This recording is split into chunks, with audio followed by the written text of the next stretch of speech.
तो जी हाँ छात्रों, आपके सुबह के 7 बज चुके हैं और 7 बजे आपका देखिए मैंने आपको यहाँ पे सेट आपका बी का यहाँ पे आपका कंप्लीट आंसर मैंने आपको यहाँ पे धुआंधार तरीके से आपका दे दिया है। यदि मेरे प्यारे छात्रों और मेरे फ्री फायर लवर्स, यदि आपने सेट बी कंप्लीट कर लिया है, आपके पूरा पेपर आपका यहाँ पे 401 आपका जो हिंदी का कोड है, आपको इसको करने के बाद देखिए मैंने इसका आंसर प्रॉपर आपके पूरे आंसर आपको लास्ट आपके यहाँ पे 23 तक के आंसर दे दिए हैं। क्वेश्चन 6 से लेकर आपके प्रॉपर आंसर मैंने आपको यहाँ पे अपलोड कर लिया। तो आप यहाँ पे पार्ट 3 में आप क्वेश्चन 6 से लेकर आपको यहाँ पे 15 तक का आंसर आपको दे दिया गया और इसके बाद 16 से लेकर आपका यहाँ पे आपका 23 तक क्वेश्चन आपका यहाँ पे आपका पार्ट 4 के रूप में आपका यहाँ पे सेट आपका बी का सोल्यूशन आपका ऑलरेडी अपलोड कर दिया गया। लेकिन आपको यहाँ पे जैसा कि आपने थंबनेल पर देखा होगा कि पेपर आपका हो गया चेंज, तो जी हाँ छात्रों, आपका यहाँ पे सेट ए का भी आप आंसर आपको यहाँ पे पेपर आ चुका है और इसका हम आपको प्रॉपर आंसर दिखाएंगे। समय कम है आपको, इसलिए देखिए आपको यहाँ पे पार्ट 2 के रूप में क्वेश्चन आपका 6 से लेकर आपको मैं यहाँ पे देखिए आगे क्वेश्चन देने वाला हूं।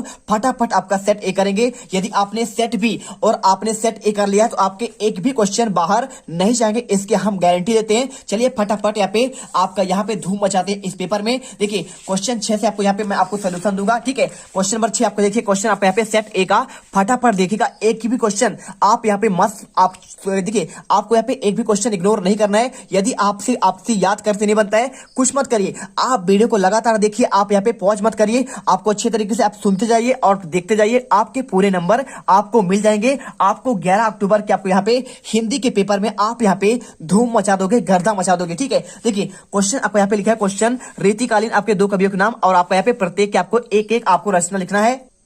तो देखिए आपको आंसर मिल जाएगा आपका रीतिकाल के कवि और आपका यहाँ पे उसकी आपकी रचना है। देखिए फटाफट देखिए आपको यहाँ पे लिखा है, देखिए पहला आपका यहाँ पे कवि रचनाकार और आपका रचना है मध्यकालीन रीतिकालीन आपका रचना। देखिए पहले कवि आपका चिंतामणि, आपको आंसर करना है। इनका आपका कुछ आपका पद है, देखिए क्या क्या पद है, पद आपका यहाँ पे आपका लिखा गया, इनका आपको यहाँ पे आंसर आप देख सकते हैं, पूरा आपको पद यहाँ पे आपको मिल जाएगा। आपको अच्छे से देखना एक बार। देखिए पहला आपका कवि कुल, कल्पतरु, रस विलास, काव्य विवेक, श्रृंगार मंजरी आपका छंद विचार। दूसरा आपका यहाँ पे आपका मतीराम, रसराज, ललित लताम, अलंकार, पंचासिका और आपका व्रत कौमुदी, ठीक है। आपको आंसर यहाँ पे आपको कर लेना है और वीडियो को दिल से लाइक करना है, लगातार आपके लिए मेहनत कर रहे हैं। इसके बाद क्वेश्चन देखिए आपको यहाँ पे नई कविता के आपके 2 कवि और उनके आपको यहाँ पे एक एक आपको रचना लिखना है। देखिए आपको नई कविता के कवि और आपको यहाँ पे उनके आपको रचना दिखाते हैं। देखिए आपको यहाँ पे आंसर आपका ये मिल जाएगा। देखिए नई कविता के आपका पहला कवि है सच्चिदानंद हीरानंद, आपका बादशाह अज्ञे है और इनकी एक रचना आपको यहाँ पे हरिघास, आपका छड़बर। दूसरे कवि आपका धर्मवीर भारती और आपका इसका आंसर देखिए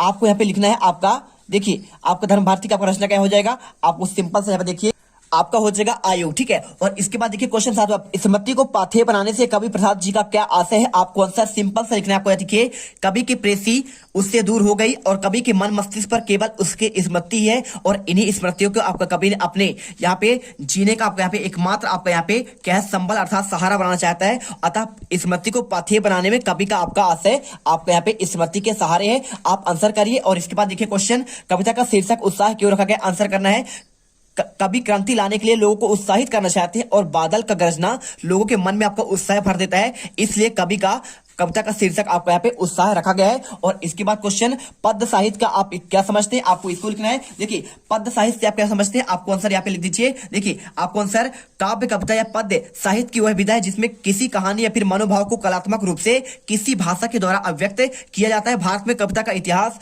कविता का दर्शन बहुत ही आपका पुराना है। इसका प्रारंभ भरत मुनि से समझा जा सकता है। और इसके बाद क्वेश्चन देखिए यहाँ पे आपका प्रयोगवाद की आपका 2 आपको विशेषताएं बतानी है। देखिए आपका इसका विशेषता लिखना है, आपको आंसर यहाँ करना है। देखिए पहला आपको प्रयोगवादी कविता की आपको प्रमुख प्रवृत्तियां अथवा विशेषताएं निम्नलिखित है। पहला देखिए घोर अहमनिष्ठ व्यक्तिवाद और दूसरा अति आपका नग्न यथार्थवाद। आपको आंसर करना है। और इसके बाद देखिए क्वेश्चन आपका आता है, क्वेश्चन नंबर आपका यहाँ पे 9, सूरदास के साहित्य का भाव पक्ष लिखते हुए 2 आपको रचनाएं लिखना है। बहुत सिंपल आंसर है। आपको यहाँ पे देखिए आपको यहाँ पे इसका आपको 2-3 पॉइंट और भी है, निराशावाद, अतिबौद्धिकता, वैज्ञानिक युग बोध और आपका नए मूल का चित्रण। और आपको यहाँ पे सूरदास वाला क्वेश्चन आपको यहाँ पे 2 रचनाएं, सूरसागर, सूरसारा वाली आपका साहित्य लहरी, ठीक है, आप इसे करिए। और इसके बाद देखिए भाव पक्ष, सूरदास तटभक्त थे, सूर ने अपने पदों में मानव के मन के भावों भावों को प्रकट किया है। और सूर्य के काव्य में शांत, श्रृंगार और वात्सल रस स्पष्ट रूप से दिखाई देता है और सूर्य वात्सल रस के आपके सर्वोत्कृष्ट आपके कवि हैं। और इसके बाद देखिए क्वेश्चन यहाँ पे लिखा गया है, गोपियों ने किन के आपके उदाहरणों के माध्यम से उद्धव को उलाहने दिए।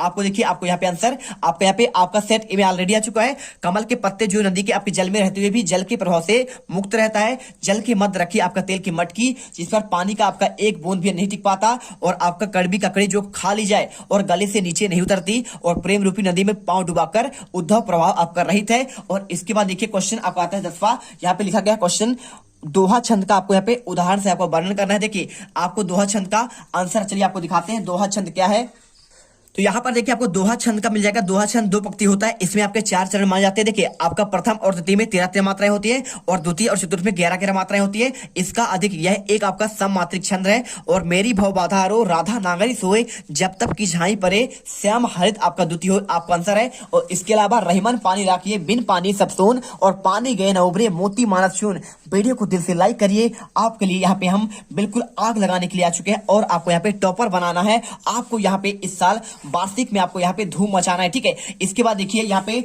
विभाव और आपका अनुभव में अंतर लिखना है। ये क्वेश्चन का भी आंसर आपको यहाँ पे मिल जाएगा, आपको टेंशन नहीं लेना है। देखिए आपको हम यहाँ पे विभाव और अनुभव में अंतर दे रहे हैं। पहला देखिए विभाव स्थायी भाव से आपका उत्पन्न होकर कारणों को विभाव कहते हैं और अनुभव आश्रय के बाहर शारीरिक चेष्टाओं को आपका शारीरिक अनुभव कहते हैं। और देखिए विभाव के 2 आपके भेद होते हैं। पहला देखिए आपके यहाँ पे अनुभव की आपका यहाँ पे 8 होती है संख्या और माताओं को देखकर हृदय में वात्सल रस का आपका उमड़ना आपका यहाँ पे क्या है, विभाव है। और देखिए अनुभव क्या होता है, माता को देखकर बच्चे के शारीरिक क्रिया जैसे दुलार गले लगाना आपका यहाँ पे आपका अनुभव आपका कहलाता है। विभाव और अनुभव में अंतर। और इसके अलावा आप यहाँ पे संचारी भाव और स्थायी भाव में भी अंतर याद कर लीजिए। ये क्वेश्चन आपको यहाँ पे देखिए, स्थायी भाव जागृत होकर आदि से अंत तक बना रहता है और संचारी भाव देखिए पानी की बुलबुले के समान है, पल भर में आता है, पल भर में नष्ट हो जाता है। और आपका एक रस का एक ही स्थायी भाव होता है और संचारी भाव यहाँ पे आपका 33 है, ठीक है, इनकी संख्या। इसके बाद देखिए क्वेश्चन, 3 महाकाव्यों के नाम लिखकर आपको रचनाकार आपको सहित वर्णन करना है। देखिए 3 महाकाव्य के आपको नाम बताने हैं और आपको यहाँ पे रचना सहित आपको इसका आपको आंसर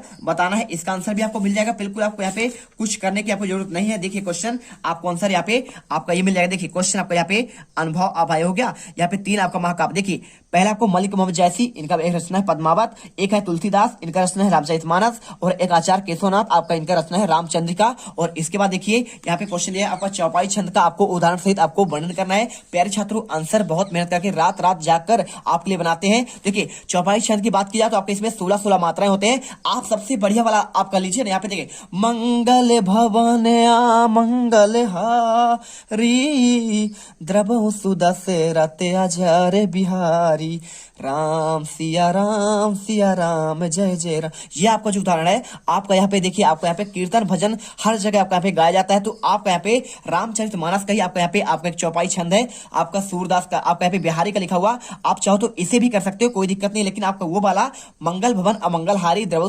दशरथ अजर बिहारी, ठीक है, आप इसे याद कर लीजिए सबसे बढ़िया। और इसके बाद क्वेश्चन देखिए 12वां, गद्य किसे कहते हैं। तो देखिए एक ऐसी रचना जो ताल लय तुकबंदी आदि से मुक्त और विचारपूर्ण हो उसे गद्य कहते हैं। और गद्य शब्द में गद्य धातु के आपके प्रत्यय जोड़ने से बना हुआ है। गद्य का अर्थ होता है बोलना, बतलाना या कहना। सामान्यतः दैनिक जीवन में उपयोग होने वाले बोलचाल की भाषा आपका गद्य का प्रयोग किया जाता है। और इसके बाद देखिए निबंध किसे कहते हैं। निधन बंध आपका जिसका अर्थ होता है अच्छी तरह से बना हुआ, इस भाषा विषय के अनुकूल आपका निबंध। देखिए निबंध की शक्ति है अच्छी भाषा और भाषा के अच्छे गुण का प्रयोग भावों विचारों और अनुभवों को आपको प्रभावशीलता ढंग से व्यक्त किया जा सकता है। और देखिए क्वेश्चन आपको यहाँ पे लिखा है क्वेश्चन 13वां, रिपोर्टार्ज किसे कहते हैं। आंसर आपको यहाँ पे लिखा गया है देखिए रिपोर्ट के कलात्मक साहित्यिक रूप को आपको रिपोर्टार्ज कहते हैं। किसको, देखिए रिपोर्ट के आपको कलात्मक साहित्यिक रूप को आपका रिपोर्टाज कहते हैं। वास्तव में रेखाचित्र की शैली में प्रभाव उत्पादकता ढंग से लिखे जाने में ही आपका रिपोर्टाज की सार्थकता है। आंखों देखा आपका यहाँ पे कानों सुनी घटनाओं पर आपका रिपोर्टाज आपका यानी रिपोर्ट आपका लिखा जाता है। कल्पना के आधार पर आपका रिपोर्टाज नहीं लिखा, जो आपको सामने देखे आप घटना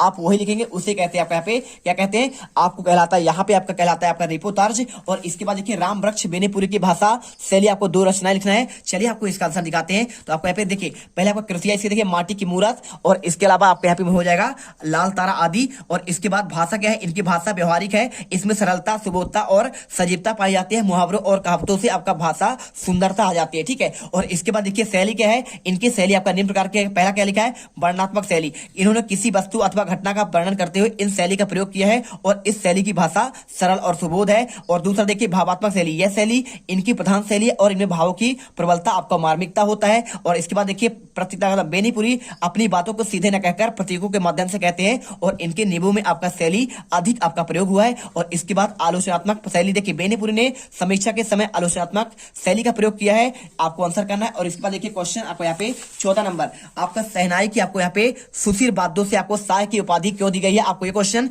और इसका आंसर देखिए आपको यहाँ पे ये मिल जाएगा। देखिए अरब देशों में फूंक कर बजाया जाने वाला आपका यहाँ पे वाद्य यंत्र,